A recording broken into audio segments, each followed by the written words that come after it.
नक्की थेट आपण दृश्य पाहू शकतो की लीलावती इस्पितळामध्ये सर्वांचं लक्ष लागलेलं आहे, कारण की लीलावती इस्पितळ म्हणजे नाशिकची जी टीम आहे, क्राईम ब्रँचची टीम, ती आणि बँड्रा पोलीस स्टेशनची टीम ही आतमध्ये गेलेली आहे आणि डॉक्टरांबरोबर चर्चा सुरू आहे त्यांची।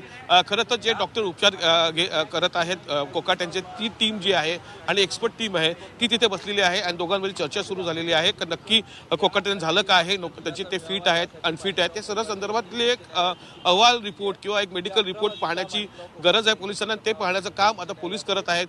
खरं तर ही जी बैठक आहे ही एक अटक होणार का नाही कोकाट्यांना हे ठरवणारी बैठक आहे। जर बैठकीत किंवा त्या चर्चेमध्ये असं निष्पन्न झालं का माणिकराव कोकाटे हे फिट आहेत, तर नक्कीच आज रात्रीच माणिकराव कोकाट्यांना अटक होऊ शकते।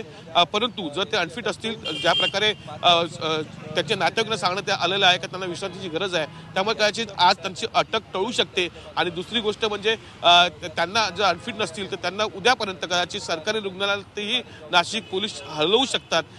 As a rules, as a नियम, जर कोणी आरोपी असेल की ज्यांना शिक्षा झाली असेल तर ते अशा इस्पितळात ते राहू शकत नाही, त्यांना सरकारी इस्पितळात ठेवणं गरजेचं आहे। कारण की सरकारी इस्पितळाच्या डॉक्टरांचा जो अहवाल आहे तो येणं गरजेचं आहे। तो अहवाल जेव्हा येतो तो त्या पूर्ण रिपोर्टमध्ये दिला जातो, त्यामुळे सरकारी डॉक्टरांचा रिपोर्ट आहे तोच मानला जातो। त्यामुळे जे खाजगी डॉक्टर त्यांचा अहवाल किंवा त्यांचे रिपोर्ट्स हे मान्यता धरत नाहीत पोलीस, त्यामुळे हा एक महत्त्वाचा मुद्दा असणार आहे। तर दुसरा मुद्दा आहे इस्पितळ अरेस्ट, म्हणजे हॉस्पिटल अरेस्ट, हा एक मुद्दा आहे। कारण की नाशिकची टीम जी आलेली आहे ती तयारीनिशी आलेली आहे। जर इस्पितळ अरेस्ट दाखवलं तर कदाचित त्या रूमच्या बाहेर नाशिकचं पोलिसांचा पारा असेल, तिथे तैनात केले जातील आणि त्यांच्या निगराणीखाली त्यांच्यावर उपचार केले जातील। जेव्हा ते व्यवस्थित होतील तेव्हा त्यांना अरेस्ट दाखवली जाईल।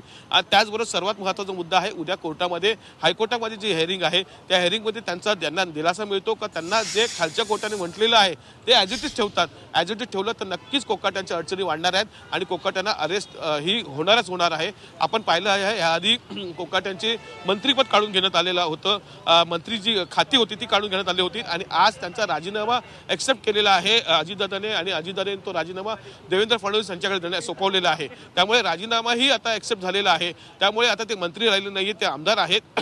त्यामुळे एकंदरीतच या सर्व गोष्टी पाहता त्यांना अटक होण्याची शक्यता वर्तवली जाते। परंतु आता ही अटक जी आहे, कारण की दोन्ही कोर्टाने थेट म्हटलेलं आहे का त्यांना अटक 2 वर्षाची शिक्षा ठोठावलेली आहे आणि त्यांना अटक करावी असं थेट म्हटलेलं आहे। त्यांचा आरोपी म्हणून एक उच्चार केलेला आहे। त्यामुळे एकंदरीतच अटक होण्याची शक्यता दाट आहे। परंतु त्यांचा मेडिकल रिपोर्ट काय बोलते हे पाहणं गरजेचं आहे। मेडिकल रिपोर्ट हा तात्पुरता एक आपण बोलू शकतो एक मुद्दा आहे, परंतु मेडिकल रिपोर्ट क्लिअर झाल्यानंतर कोर्ट काय बोलतं, हायकोर्ट काय बोलतं उद्या हे पाहणंही खूप महत्त्वाचं असणार।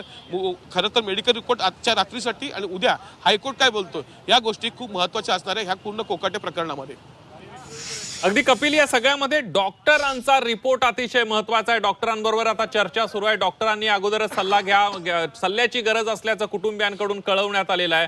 मात्र आता पोलिसांना काय सांगितलं आणि पोलीस या सगळ्याला आजच्या रात्रीपर्यंत सगळ्यासाठी थांबणार का, प्रकृती स्थिर व्हायची वाट बघणार का, असा एक प्रश्न विचारला जातोय। नक्कीच आपण ह्याआधी म्हटलेलं आहे की जी 11 जणांची टीम आलेली आहे त्याचे 2 ते 3 अधिकारी ते आज लीलावती इस्पितळात थांबू शकतात। त्यांच्या रूमच्या बाहेर वेट अँड वॉचची भूमिका करू शकतात। त्यांच्यावर नजर ठेवण्याची किंवा त्यांची सुद्धा जी प्रक्रिया आहे त्यांच्यावरती नजर ठेवू शकतात, त्यांच्या उपचारावरती नजर ठेवू शकतात। 2 ते 3 अधिकारी ते थांबू शकतात। ही एक महत्त्वाची माहिती समोर येत आहे। म्हणजे त्यांना इस्पितळ अरेस्ट दाखवली नाही तरी 2 ते 3 अधिकारी नाशिकचे किंवा स्थानिक पोलीस हे तिथे थांबू शकतात त्यांच्यावर नजर ठेवायला। हा एक महत्त्वाचा मुद्दा असणार आहे आणि त्यानंतर उद्या कोर्टाची प्रोसिजर होणारच आहे। त्यामुळे कोर्टाच्या प्रोसिजरने जर क्लिअर कट जर त्यांना अटक दाखवली अगदी कपिल, या सगळ्या लीलावती रुग्णालयामध्ये घडत असलेल्या या सगळ्या घडामोडी आणि त्या सगळी प्रक्रिया सुरू आहे, या सगळ्याचे अपडेट तुमच्याकडून जाणून घेत राहणार आहोत। तुर्तास धन्यवाद तुम्ही दिलेल्या सविस्तर माहितीबद्दल।